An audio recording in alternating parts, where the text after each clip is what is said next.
You're listening to the Dibbly-Dobbly podcast. Remember to like, share, comment, subscribe, and click the bell to make sure you get the latest episodes of the podcast. Be sure to like and share our Facebook page and follow us on Twitter and on Instagram. Hi everyone, and welcome back to another episode of the Dibbly-Dobbly podcast. On today's episode of the podcast, we review the first ODI between Australia and New Zealand from Cazaly's stadium. It's the Dibbly-Dobbly podcast, and let's get started. Let's have a look at the match summary from the first ODI between Australia and New Zealand from Cazaly Stadium in Cairns.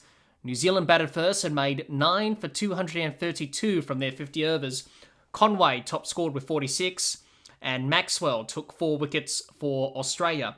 Australia needed 232 runs to win. They chased down the runs in 45 overs, finishing on 8 for 233.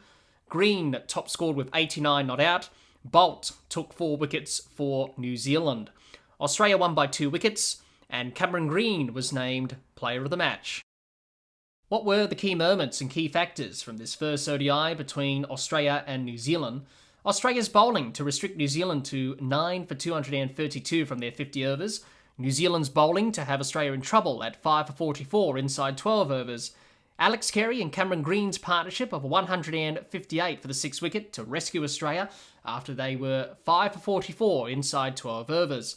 New Zealand's bowling taking 3 late wickets to break the partnership between Carey and Green, removing Carey, Maxwell and Stark to have Australia in trouble at 8 for 207 inside 41.1 overs. Cameron Green and Adam Zampa's partnership of 26 unbeaten for the 9th wicket was key as Australia lost 3 quick wickets. Those 2 held firm and guided Australia to victory by 2 wickets. Those were the key moments and key factors from this first ODI at Cazaly Stadium.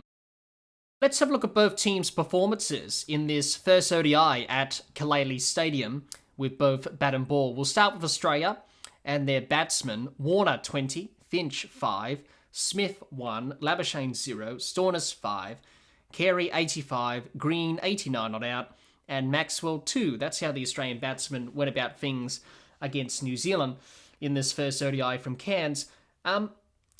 It was a mixed performance with both bat and ball for Australia in this match, but the batting side of things was poor and good throughout the innings. Obviously, Australia were in a bit of trouble, as we know in the run chase. There were 5 down for 44 runs inside 12 overs. Trent Boult was the main destroyer for New Zealand.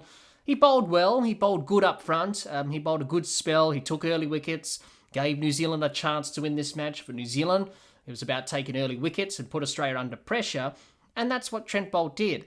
And the top order for Australia was quite vulnerable, fragile. We saw what happened against Zimbabwe in the last game of that series. The same thing happened again here against New Zealand in this game. So Australia reeling at 5 for 44, in trouble. Many people didn't give them a hope in the world of winning this match. But Alex Carey and Cameron Green came together and got Australia back into this match. They added 158 for the 6th wicket. Their partnership was the main reason Australia won this match from nowhere and to win this match by 2 wickets. Now, that partnership was going along quite well. Nearly got Australia over the line, that partnership, Carey and Green. But, unfortunately, Australia got into a little bit more trouble towards the back end of their innings. They made the run chase a bit harder for themselves, where Carey got out for 85. Then Glenn Maxwell got out soon after for 2. And then Mitchell Stark got out cheaply for 1. So Australia were 8 for 207 inside 41.1 overs. New Zealand were fighting back. But the key for Australia was Cameron Green. He was still out in the middle. He was joined by Adam Zampa, who needed to support him. Australia had 2 wickets left in hand. Obviously, Zampa and Hazlewood to come. So Cameron Green was still the key for Australia. He was still out there. He was battling cramps. He was getting treated by the physio. It was hard for him to run between the wickets, but he held firm, and he took the responsibility upon his big shoulders because he's quite a tall man, Cameron Green, quite a tall player, to get Australia over the line and win this match. And he did. Cameron Green, Adam Zampa added 26 unbeaten for the 9th wicket to guide Australia home, and the rest is history. So overall, it was a mixed performance from Australia with the bat. Obviously, Alex Carey and Cameron Green were good, whereas the Australian top order were poor. And also Adam Zampa's contribution in all this with Cameron Green at the end was very good as well. He made a very handy 13 not out. But let's talk about the Carey and Green partnership. It was simply outstanding. Without that partnership, Australia wouldn't have won this match. And the pair added 158 for the 6th wicket. And it was some wonderful batting. They batted well together. They did the basics well with the bat. They rotated the strike nicely. They respected the good balls that New Zealand bowled to them, and they punished the bad balls, and they punished them well to the boundary for 4 or 6. They looked easy at the crease. They looked focused. They looked composed. They weren't panicking. They didn't panic. They knew what they needed to do. And obviously, Cameron Green and Alex Carey's partnership of 158 runs is the second highest ever for the 6th wicket in the Chappell-Hadley Trophy history, behind Brendan McCullum's and Craig McMillan's 165-run stand in Hamilton in 2007. So that's a bit of history there for Carey and Green and their partnership. But also this partnership between Carey and Green reminded us of the partnership between Glenn Maxwell and Alex Carey back in 2020 when they guided Australia to victory in that ODI against England at Old Trafford in Manchester during that one-day series. Obviously, the pair came together at 5 for 73. Not too dissimilar to Carey and Green, who came together at 5 for 44 in this match. So it's a very similar partnership to the one in 2020. Obviously, Alex Carey made his first ODI century in that match, and Glenn Maxwell made his second ever ODI century in that match as well. So that partnership sort of replicated that partnership from 2020 between Carey and Green in this match against New Zealand in 2022. Let's talk about both Alex Carey and Cameron Green individually. We'll start with Alex Carey. He's best suited down the order. It's a good thing that Australia moved him from number 4 from the Zimbabwean series to down the order for New Zealand in this series. You know, he batted at number 6 in this game. He's best suited to bat down the order, middle order, because his job is a finisher, and this is what he did with Cameron Green. He came in when the side was in trouble, and he finished off the innings. He didn't quite finish it off until the end, obviously, because he got out. But for him, this is his best position in the batting order. And for Alex Carey, he's been under pressure. He's copped a lot of flack and criticism over the past few months since he's been in the Australian side, especially the Test side, the one-day side. He's not in the T20 side. Obviously, he's missed out on selection for that.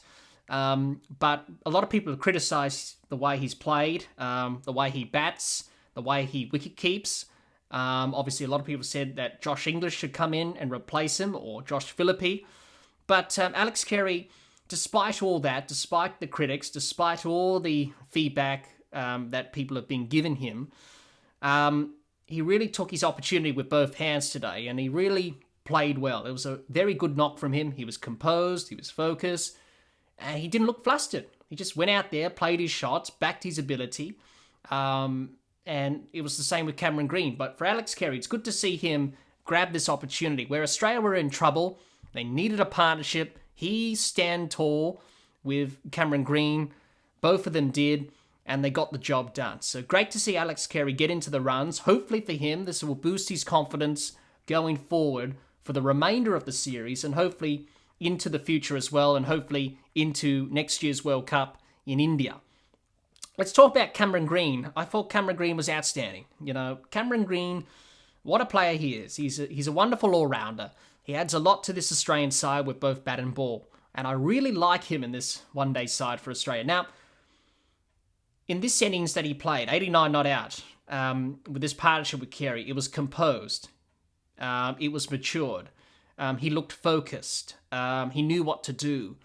And for a 23-year-old kid to go out there when the side's 5 down for 44, most 23-year-old players, especially batsmen, will find that a bit overwhelming. They will panic and they'll be under pressure themselves. But Cameron Green looked like he was playing for 10 years at international cricket, and it was just nothing to him, really. He didn't panic at all.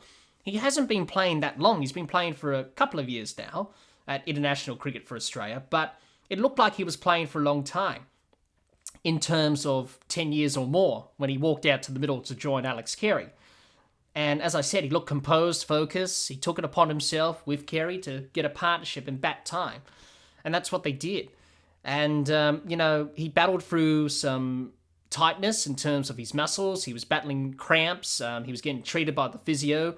But he batted well, and he fought through the pain, and he was able to get Australia over the line in this match. Obviously, when Alex Carey departed, the partnership was broken. Australia lost 2 wickets after that when Carey departed. That was Maxwell for 2 and then Stark for 1. So it was really up to Cameron Green then to win the match for Australia. Australia had 2 wickets in hand. He needed to get the job done, and he did. Adam Zampa joined him, and this is where Adam Zampa's contribution was important as well. He scored 13 not out, and he was able to support Cameron Green, take the pressure off Cameron Green, obviously, because he knew that Cameron Green couldn't run between the wickets, so there was no quick singles or twos. Obviously, Greeny was cramping up in that. But Adam Zampa did well to knock over the last few runs and guide Australia home as well with Cameron Green. So we can't forget Adam Zampa's contribution to this victory as well. We talk about Carey and Green, but also Adam Zampa had a role to play as well towards the back end of the innings when Australia were in a bit of trouble, losing those quick wickets after New Zealand broke the partnership between Carey and Green. But just finishing up about Cameron Green, he's the future of Australian cricket. He's going to be a great all-rounder. He's got a lot of potential, this kid. He's a strong hitter of the cricket ball. My word, some of the pull shots and the sweep shots that he played during his innings, he just muscled the ball to the boundary. The sound that the ball makes off the bat, he hits the ball hard. He's a strong player, and he's a powerful player. And he, as I said, he adds a lot to this Australian side. So it was a good innings from Cameron Green, really stood up when Australia needed it.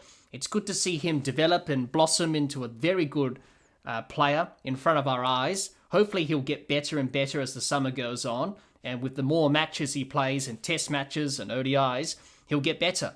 And what an innings from him. 89 not out. Deserved a century. But at the end of the day, he wasn't thinking about that. He was just thinking about getting Australia over the line and winning this match, and he did. So wonderful partnership from Carey and Green. Both of them stood up tall where the top order failed, and they were able to get the job done for Australia. Wonderful partnership to rescue Australia from 5 for 44 to win this match by 2 wickets and to lead the series 1-0. Now, before we finish up about the Australian batting performance, before we talk about the bowlers, let's talk about Australia's top order woes. The top order for Australia again has collapsed. It's quite fragile, as we know. We saw in the last game against Zimbabwe, they failed, they collapsed badly. The same thing happened against New Zealand, especially to Trent Boult. Now, I'm not surprised that Australia struggled against Trent Boult with the swing. As we all know, Australian batsmen always struggle against swing bowlers, especially when they go to England. We always struggle against the moving ball, whether it be seaming or swinging. And that happened in this game against New Zealand with Trent Boult. Obviously, the Australian batsmen need to get better, especially the top order. Their job is to score runs and to see off Trent Boult and to see off the new ball and to make light work of the run chase, or when they're batting second or when they're batting first, try to dig in and try and get a big score for the opposition to chase. Obviously, Aaron Finch got out early again, no surprise there. David Warner played a poor shot. Steve Smith probably played at a ball that he shouldn't have had. Marnus got trapped on the crease for LBW, and Marcus Stoinis got clean bowled. So all of those top order batsmen, Warner, Finch, Smith, Labuschagne, Stoinis, will need to have a good look at their performance in Game 1 and look at that going into Game 2, because they've got a lot of areas to improve on, this top order for Australia. It's no means settled. They've got a lot of work to do heading into Game 2. Because they need to improve, because Australia do not want to have another batting collapse in game number 2. So Australia will have to address that and look to get better and improve, especially the top order batsmen, because it's not up to the middle order in Carey, Green and Maxwell to try and rescue Australia all the time. The top order needs to do their job as well. So that's a concern for Australia going into game 2. Let's see what they can do. But overall, it was a mixed performance from Australia with the bat. The top order crumbled, but Alex Carey and Cameron Green held firm and got Australia back on track to guide the team home. Let's have a look at the Australian bowlers, their performance in this first ODI against New Zealand. No wickets for Stoinis, no wickets for Green, 4 wickets for Maxwell, a wicket each for Stark and Zampa, and 3 wickets for Hazlewood. That's how the Australian bowlers went about things in this first ODI against New Zealand.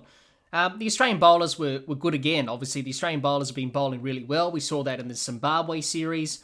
So the 3 games against Zimbabwe has really benefited the Australian bowlers. They've gotten into the rhythm and groove of one-day cricket, and they've been bowling well. They've got that game time underneath their belt. They did well to keep New Zealand to 232.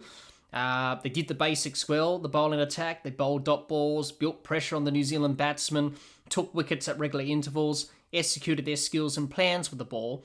They bowled well in the death overs, Australia. Now, towards the back end of the innings, New Zealand lost 6 for 53 and 9 overs. So that's just an indication of how Australia bowled well in the last few overs of the innings. So to restrict New Zealand to 232 was a good effort. And in the end, Australia were able to win the game because of that. All thanks to Carey and Green and their partnership after rescuing Australia from 5 for 44. So the Australian bowlers were good again. You know, Glenn Maxwell was probably the surprise of the bowling attack. He took 4 wickets, but it's good to have Glenn Maxwell in the side. He can add that option with the bat and also with the ball as well, bowling his off-spinners. He was able to take 4 wickets. Josh Hazlewood was superb again. He took 3. Mitchell Starc was a bit wayward, but he chipped in with a wicket. Adam Zampa was good as always, picked up a wicket. Even though Marcus Stoinis and Cameron Green didn't take any wickets today, they were able to hold up an end and build pressure on the New Zealand batsmen. So the Australian bowling attack's firing. It's good. It's really getting the job done for Australia. So, yeah, no problems with the Australian bowling. Yet again, it was another clinical performance with the ball from the Australian bowlers. They'll be looking at areas to improve on and get better heading into Game 2 and Game 3 of the series, but they'll be pretty happy with their efforts in Game 1. As I said, they bowled pretty well to the New Zealand batsmen. Obviously, New Zealand didn't get any momentum at all in their innings because the Australian the Australian bowlers, I should say, were bowling pretty well, challenging the New Zealand batsmen every ball of the innings. So, yeah, good job from the Australian bowlers. It was really good. No problems for them from Game 1. Obviously, everyone's doing their job. Everyone's taking wickets. So that's good to see the Australian bowlers do well. And obviously, no Pat Cummins in the side. But when Pat Cummins does come back to this one-day side, it's going to be an even stronger bowling attack. So the Australian bowlers doing well as always and getting the job done for Australia. And they got the job done in Game 1 of the series against New Zealand. Overall, it was a good, solid bowling performance from Australia in this first ODI against New Zealand. Overall, it was a good fight back from Australia to win this first ODI against New Zealand. Let's have a look at New Zealand's team performance with both bat and ball in this first ODI at Cazaly Stadium. We'll start with their batsmen: Guptill 6, Conway 46, Williamson 45, Latham 43, Mitchell 26, Bracewell 7, Neesham 16. That's how the New Zealand batsmen went about things in this first ODI against Australia. Now, for New Zealand, their batting in this first game was poor, actually. It didn't really have any momentum whatsoever. Batsmen were struggling. Obviously, the pitch was a bit slow. Batsmen found it a bit difficult to score on this pitch here in Cairns. Obviously, both teams never played here before in Cairns. So I can understand that New Zealand were a bit watchful early on, which they were in their innings, getting used to the surface, how the surface will play, and making an assessment on what was a good total. In the end, they got 232, and that wasn't enough. New Zealand needed 250, to challenge Australia. And for Australia, they were challenged in the run chase Australia because they lost 5 early wickets, but the partnership between Carey and Green obviously got Australia back on track, and in the end, 232 wasn't enough. They needed 250, so they're around about, 20 runs short in the end on this pitch here in Cairns. But the first half of the New Zealand innings cost them, really. There were too many dot balls. There was lack of intent. Yes, the pitch was difficult to bat on. It was slow, but they didn't put the Australian bowlers under pressure. They allowed the Australian bowlers to bowl to them and what they wanted to bowl, really. So the Australian bowlers weren't put under any sort of pressure. And that really cost New Zealand in this match because there were too many opportunities where they could have scored, but there were dot balls. They didn't score off those deliveries. They wasted balls, lack of intent. There was no pressure. They didn't play with that positive intent. They didn't put the New Zealand They didn't put the Australian bowlers under pressure at all. And that's what cost them in the end. And that pretty much what cost New Zealand to get to that score of 250, because with the dot balls up front, with Australia bowling well, with the combination of the pitch being a bit slow, a bit difficult for batting, the back end of the innings, the last 10 overs, that's where it fell apart for New Zealand. They had a batting collapse.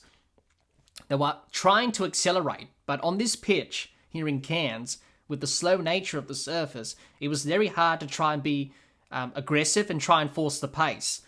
They lost 6 for 53 inside 9 overs, New Zealand. 6 for 53. And that's where it all fell apart. That's why they made 232 in the end. So that start from New Zealand with the dot balls and Australia building the pressure pretty much cost them in the end, really. There were lots of starts from the New Zealand batsmen, but none of them converted them into big scores. You know, Conway 46, Williamson 45, Latham 43, and Mitchell 26.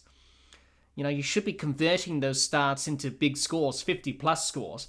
Unfortunately, New Zealand did not do that. Batsmen got in and then got out. There was no momentum or fluency to their batting in this innings. There were only 2 50-run partnerships of the innings. There was 81 for the second wicket between Williamson and Conway, 52 for the fourth wicket between Mitchell and Latham. Needed to go on and make those partnerships bigger, like Carey and Cameron Green did for Australia. But New Zealand didn't. And those 2 50-run partnerships didn't go on and get New Zealand to that 250 score or even past 250. So New Zealand have lots of questions for the New Zealand batsmen to ask themselves heading into Game 2. For New Zealand, the areas to improve on is they need to be a bit more aggressive, show that intent. It was pretty much lack of intent, really. I didn't see the New Zealand batsmen run hard between the wickets. They didn't drop the ball into the gap and run hard for a quick single or two at all during the innings. It was a lack of intent. They weren't positive. They didn't really put the Australian bowlers off their lines and lengths. They chewed up a lot of dot balls. They weren't scoring. They were getting bogged down. And that pretty much what cost them in the end. So New Zealand, heading into game number 2, they need to be a bit more aggressive towards the Australian bowlers. Put them under pressure. We saw at times during the innings, they were able to hit a boundary and a 6 and put some sort of pressure on the Australian bowlers. But after that, the Australian bowlers bowled a dot ball and built the pressure back up again. New Zealand didn't go on with it. So that's something that New Zealand need to look at heading into game 2, is to play with that positive intent and put pressure back on the Australian bowlers. Because if they do that, then they're a good chance of posting a score that is competitive and it's going to be challenging for Australia. But if they allow the Australian bowlers to just bowl what they want to bowl, then they're going to be under pressure and then they're going to probably get out cheaply and probably not post a total that's going to be competitive. So that's what let them down big time in this innings, New Zealand. Lack of intent, lack of aggressive approach, lack of positive intent, and a lack of pressure being put on to the Australian bowlers. And that's why they suffered. That's why they didn't get any fluency or momentum in their innings at all. So there's a lot of work to do for the New Zealand batsmen heading into game 2. Overall, it was a poor performance with the bat from New Zealand in this first ODI against Australia. Let's have a look at the New Zealand bowlers and their performance in this first ODI against Australia. No wickets for Bracewell and Neesham and Satner. 2 wickets each for Henry and Ferguson, and 4 wickets for Bolt. That's how the New Zealand bowlers went about things in this first ODI against Australia. New Zealand bowled well in this match, actually. It was a good start from New Zealand. They bowled well to begin the run chase. They had Australia 5 down for 44 inside 12 overs. Trent Bolt was good up front, taking early wickets and exploiting Australia's top order, exposing Australia's top order, I should say, removing Aaron Finch for 5 LBW, that's no surprise. Then he got rid of Steve Smith out bowled for 1, and then Labuschagne LBW for a duck. And then Matt Henry backed up Trent Bolt quite well in the first few overs of the Australian innings. He got rid of David Warner, caught by Bracewell for 20, then Marcus Stoinis bowled for 5. So Australia 5 down for 44 inside 12 overs. Definitely New Zealand ahead of the game there. And they had Australia under pressure. But the pressure created by New Zealand quickly disappeared when Carey and Green came together. Trent Boult should have bowled a few more overs up front, but Kane Williamson went to his other bowling options.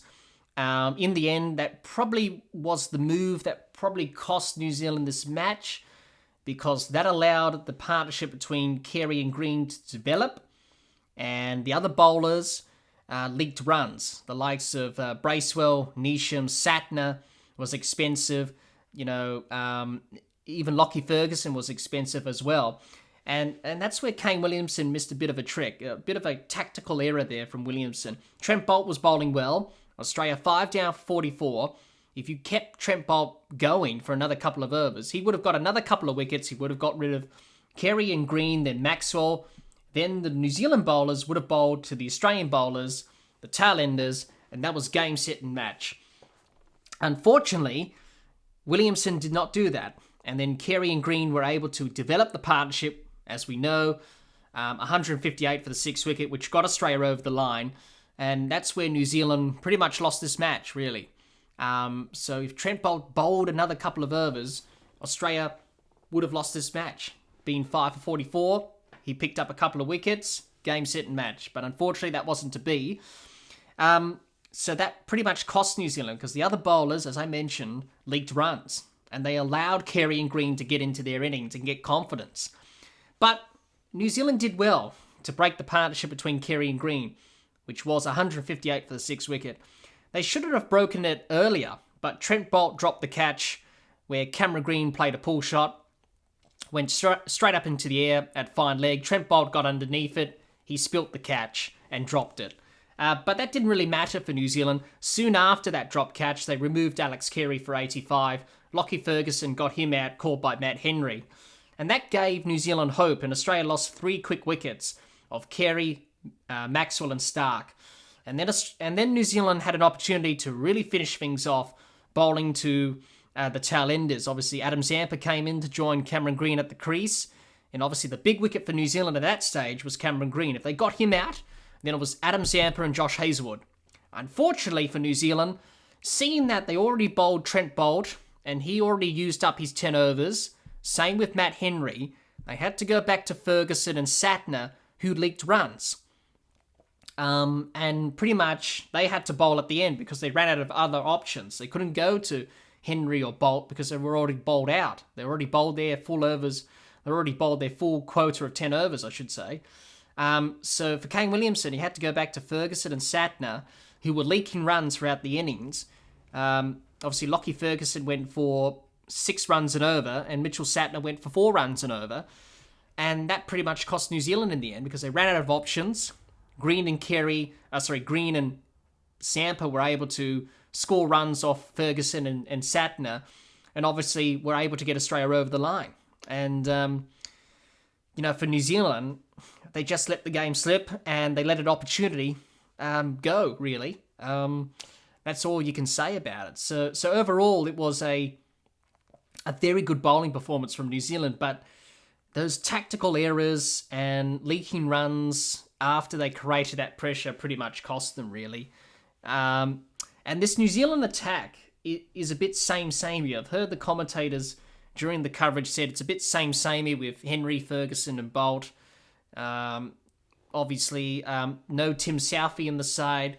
And also New Zealand lack a quality spin option. Now, I know Mitchell Satner's, he's an okay spinner. He can take you wickets. He can get you wickets every now and again. But as we saw in this game, he got none for 47. He went for, 4 runs and over.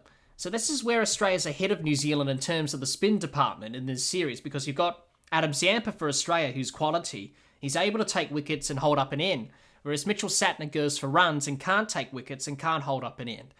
So I was quite surprised that New Zealand did not pick Ish Sodhi. I thought he would have been a better spin option than Satner in this New Zealand team, but they didn't go with Sodhi, so they selected Satner instead, obviously. And then you got Bracewell to bowl some part-time overs of off-spin.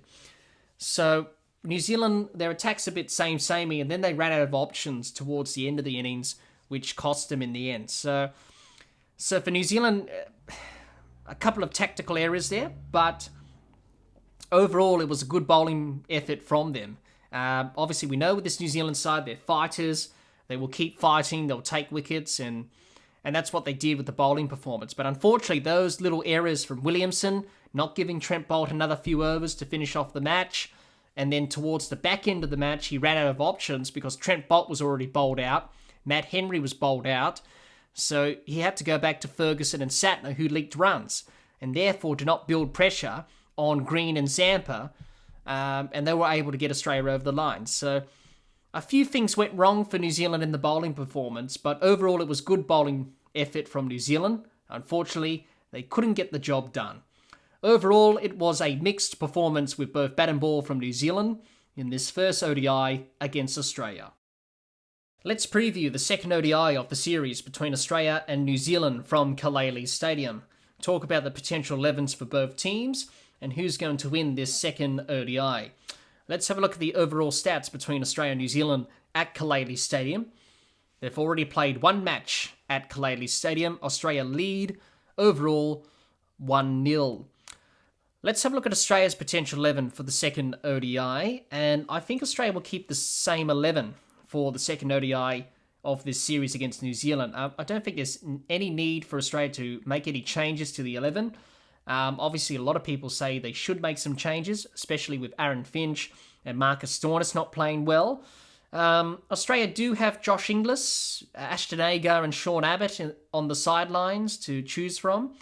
They may go with those options for Game 2 if they feel like they need a change, but I don't think they'll make any changes, and they'll give Finch and Stoinis another opportunity to try and make an impact in this series. So Australia's potential 11 for the second ODI could be Warner, Finch, Smith, Labuschagne, Stoinis, Carey, Green, Maxwell, Stark, Zampa, and Hazelwood. Let's have a look at New Zealand's potential 11 for the second ODI against Australia. Now, I think New Zealand may make a change to their 11 for the second ODI of this series against Australia. I feel like they'll make a change, probably bring back Tim Southee in the bowling department, maybe for Lockie Ferguson, or they may keep the same 11 if they want to, New Zealand. But I feel like probably bring back Tim Southee just for that point of difference in the bowling attack. Obviously, he can support Trent Boult quite well. Tim Southee's quite a good one-day bowler, as we know. He's quite a good bowler overall. Lockie Ferguson went for a lot of runs in the first game.